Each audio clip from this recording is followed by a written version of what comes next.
आकाशवाणी भोपाल से प्रस्तुत हैं प्रादेशिक समाचार।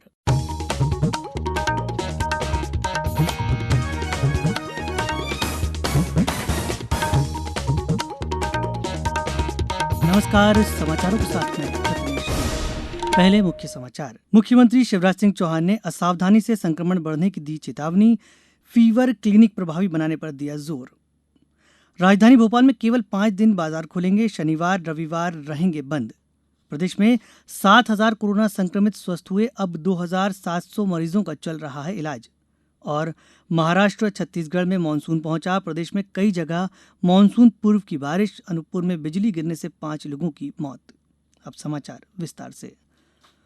मुख्यमंत्री शिवराज सिंह चौहान ने कोरोना संक्रमण के संबंध में चेतावनी दी है कि जरा सी भी असावधानी इसे और बढ़ा सकती है।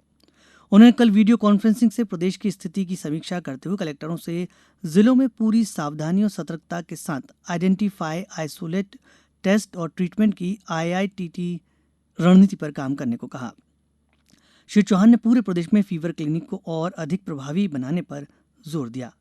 उन्होंने वल्लभ भवन के एक कर्मचारी की कोविड से मृत्यु के मामले में दोषियों के विरुद्ध कड़ी कार्यवाही के निर्देश दिए। बैठक में बताया गया कि प्रदेश में कोरोना पॉजिटिविटी रेट 4.42 है, जबकि पूरे देश में यह 5.51% है। इसी तरह रिकवरी रेट भी 68.8% है, जबकि देश में यह दर 49.1 है। राजधानी भोपाल में अब सप्ताह में 5 दिन बाजार खुलेंगे। शनिवार और रविवार को बाजार पूरी तरह बंद रहेंगे। गृह और स्वास्थ्य मंत्री नरोत्तम मिश्र ने कहा कि लॉकडाउन के बाद नए मामलों में वृद्धि को देखते हुए फैसला किया गया है।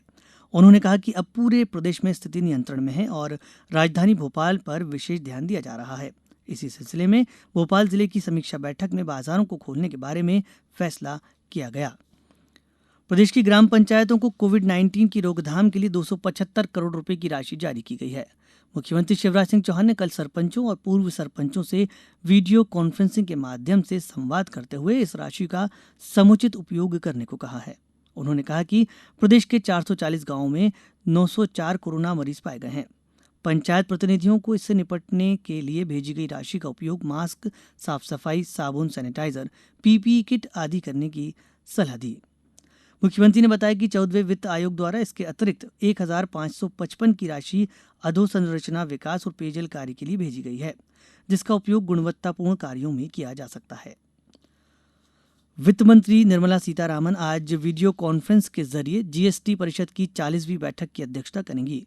राष्ट्रव्यापी पूर्णबंदी के बाद यह वस्तु और सेवा कर की पहली बैठक होगी।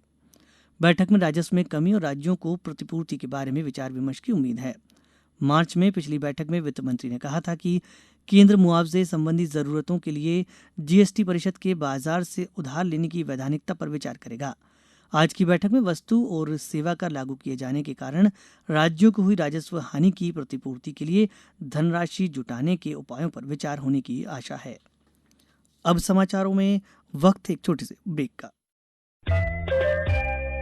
ये समाचार आप आकाशवाणी भोपाल से सुन रहे हैं। हमारे समाचारों को अब आप कभी भी और कहीं भी अपनी सुविधा के अनुसार सुन सकते हैं। ये समाचार बुलेटिन YouTube, ट्विटर और फेसबुक पर AIR न्यूज भोपाल पेज पर सुने जा सकते हैं। इसके अलावा आप हमारी वेबसाइट newsonair.com पर या AIR न्यूज ऐप पर भी समाचार सुन सकते हैं।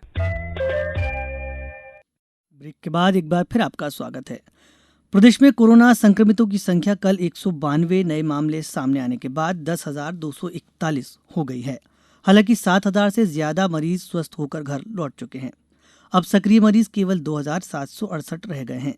राज्य में कल बीमारी से 4 लोगों की मौत हो गई। कल भोपाल में सबसे ज्यादा 85, अशोकनगर में 8 नए मामले मिले। जबलपुर में करीब एक माह बाद कल 13 नए मामले सामने आए, जबकि 3 मरीज स्वस्थ होकर घर लौट गए। उज्जैन में कल 14 नए मामले सामने आए। उज्जैन में एंटीबॉडी की जांच के लिए आरडी गार्डी मेडिकल कॉलेज में नई मशीन स्थापित की गई है। इस मशीन से रोगियों में प्रतिरोधक क्षमता की जांच की जा सकेगी। ये जांचें हमें कोरोना संक्रमण के विरुद्ध व्यक्ति की प्रतिरोधक क्षमता बताती है। इस जांच से कोरोना वायरस के संक्रमण से जाने अनजाने में ग्रसित लोगों की प्रतिरोधक क्षमता का सटीक अनुमान लगा सकेंगे। यह जांच यूएस से आयातित विट्रोस 5600 मशीन द्वारा पूर्णतया ऑटोमेटिक तरीके से की जाएगी। इस जांच से प्राप्त होने वाले परिणाम से यह पता चल सकेगा कि कोरोना का संक्रमण हुआ था या नहीं, संक्रमण से किस मात्रा में शरीर में प्रतिरोधक क्षमता उत्पन्न हुई है। जिन लोगों में कट ऑफ वैल्यू से अधिक मात्रा इम्यूनोग्लोबुलिन एंटीबॉडी की पाई जाती है, उन्हें फिर कोरोना बीमारी होने की संभावना प्रायः नहीं रहेगी। कोरोना की सक्रिय संक्रमण की जांच RT-PCR मशीन द्वारा पहले से ही आरडी गाड़ी मेडिकल कॉलेज में की जा रही है। ग्वालियर में 16 और श्योपुर में 3 लोगों की रिपोर्ट पॉजिटिव आई है। इंदौर में 50 नए मरीज सामने आने के बाद कुल केस 3,972 हो गए हैं। वहीं एक और मौत के साथ अब तक 164 मरीजों की मृत्यु हो चुकी है। कल 56 मरीज स्वस्थ होकर घर लौटे। खरगोन में कल 15 मरीज स्वस्थ हुए और उन्हें अस्पतालों से छुट्टी दे दी गई। वहीं 3 मरीज भी सामने आए। बैतूल में 36 कोरोना मरीज सामने आए हैं, जिनमें से 27 ठीक होकर घर पहुंच गए हैं। कर्मचारी भविष्य निधि संगठन ने अपने पेंशन धारकों के लिए डिजिटल जीवन प्रमाण पत्र प्रस्तुत करने की सुविधा मुहैया कराने के लिए सामान्य सेवा केंद्रों के साथ समझौता किया है। श्रम मंत्रालय ने कहा है कि करीब 3,65,000 सामान्य सेवा केंद्रों को नेट के जरिए EPFO अपने 65 लाख पेंशनधारियों को घर के नजदीक डिजिटल जीवन प्रमाण पत्र प्रस्तुत करने की सुविधा प्रदान करेगा। कर्मचारी पेंशन योजना के पेंशनधारकों को अपनी पेंशन जारी रखने के लिए प्रत्येक वर्ष जीवन प्रमाण पत्र प्रस्तुत करना पड़ता है। सामान्य सेवा केंद्रों के अलावा EPFO पेंशन धारक 135 क्षेत्रीय कार्यालयों, 117 जिला कार्यालयों और पेंशन वितरक बैंकों के जरिए भी जीवन प्रमाण पत्र प्रस्तुत कर सकते हैं। मंत्रालय ने बताया कि EPFO पेंशनधारी अपनी सुविधा के अनुसार वर्ष में किसी भी समय डिजिटल जीवन प्रमाण पत्र प्रस्तुत कर सकते हैं। जीवन प्रमाण पत्र प्रस्तुत किए जाने की तारीख से 1 वर्ष के लिए मान्य रहेगा। इससे पहले पेंशन धारकों को नवंबर के महीने में जीवन प्रमाण पत्र प्रस्तुत करना पड़ता था। मानसून कल महाराष्ट्र और छत्तीसगढ़ में पहुंच गया है। इसके चलते अब प्रदेश में कई जगहों पर मानसून पूर्व की बारिश हुई है। प्रदेश में कल उदयपुरा में 6, सेंधवा चौरा में 5-5, जावद में 4, रतलाम सोनकक्ष में 3-3, हरदा नरसुल्लागंज बुधनी में 2-2 सेंटीमीटर और देवास नरसिंहपुर में 1-1 सेंटीमीटर वर्षा रिकॉर्ड की गई। छिंदवाड़ा में भी पिछले 24 घंटों में 5 मिलीमीटर वर्षा हुई है। अनूपपुर जिले के मोहरी गांव में कल तेज आंधी तूफान के साथ बारिश हुई। बारिश से बचने के लिए पेड़ के नीचे खड़े 5 लोगों की बिजली गिरने से मृत्यु हो गई। मंडला से भी तेज हवाओं के साथ बारिश की खबर है। राजधानी सहित कई जिलों में प्री मानसून गतिविधियां जारी हैं। मौसम विभाग ने अगले 24 घंटों के दौरान भोपाल, होशंगाबाद, इंदौर, उज्जैन, ग्वालियर और चंबल संभागों में गरज चमक के साथ बौछारें पड़ने की संभावना जताई है। अब कुछ समाचार संक्षिप्त में। खंडवा जिले में प्रतिबंधात्मक आदेशों में छूट देते हुए होटल और रेस्तरां खोलने के आदेश जारी किए गए हैं। मुफ्ती आजम मध्य प्रदेश हजरत मौलाना मोहम्मद हामिद अहमद ने जबलपुर में कहा कि मुस्लिम धर्मावलंबियों को लॉकडाउन खत्म होने के बाद मस्जिदों में नमाज के दौरान सोशल डिस्टेंसिंग का पालन करना चाहिए। खरगोन जिला स्वास्थ्य समिति ने गर्भवती माताओं में से अधिक जोखिम वाली महिलाओं का चिन्हांकन कर उन्हें समय पर अस्पताल पहुंचाने का फैसला किया है।